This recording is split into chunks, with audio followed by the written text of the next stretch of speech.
قیصر و کسریٰ سلسلے وار کہانی۔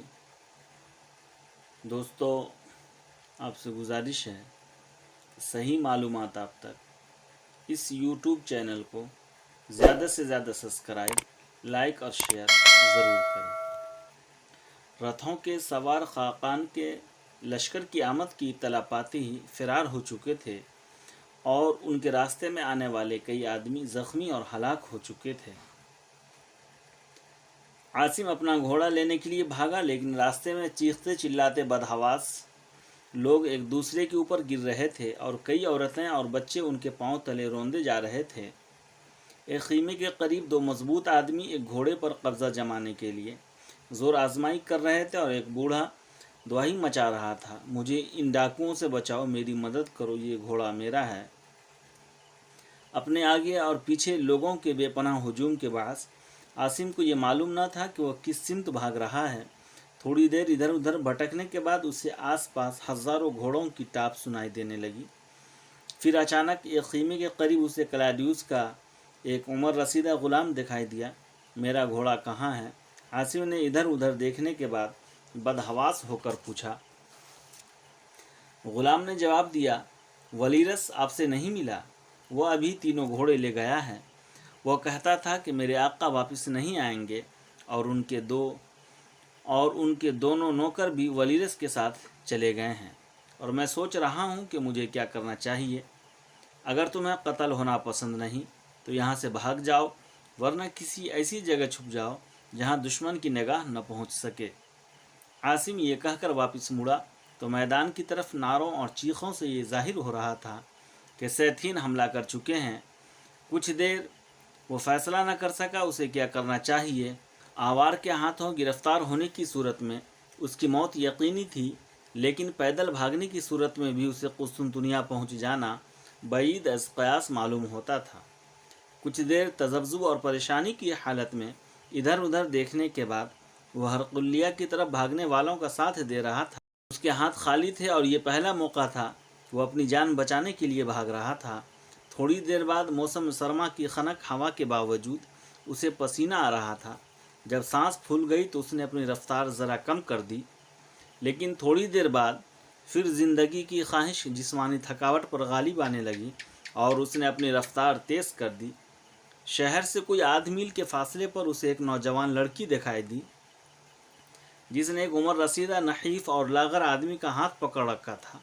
یہ بوڑھا اپنے لباس سے طبقہ اعلیٰ کا فرد معلوم ہوتا تھا۔ چلا چلا کر لڑکی سے کہہ رہا تھا، بیٹی اب میں تمہارا ساتھ نہیں دے سکتا، خدا کے لیے مجھے چھوڑ دو اور اپنی جان بچانے کی کوشش کرو۔ ہماری فوج دشمن کو زیادہ دیر نہیں روک سکے گی۔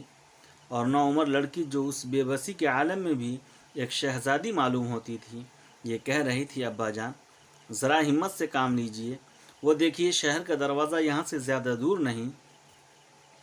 عاصم ایک ثانیے کے لیے ان کے قریب رکا اور پھر دوسرے لوگوں کی طرح بے پرواہی سے آگے چل دیا، لیکن تھوڑی دور آگے جانے کے بعد اس نے مڑ کر دیکھا تو بوڑھا زمین پر بیٹھا ہوا تھا اور لڑکی اس کا بازو کھینچ کر اٹھانے کی کوشش کر رہی تھی۔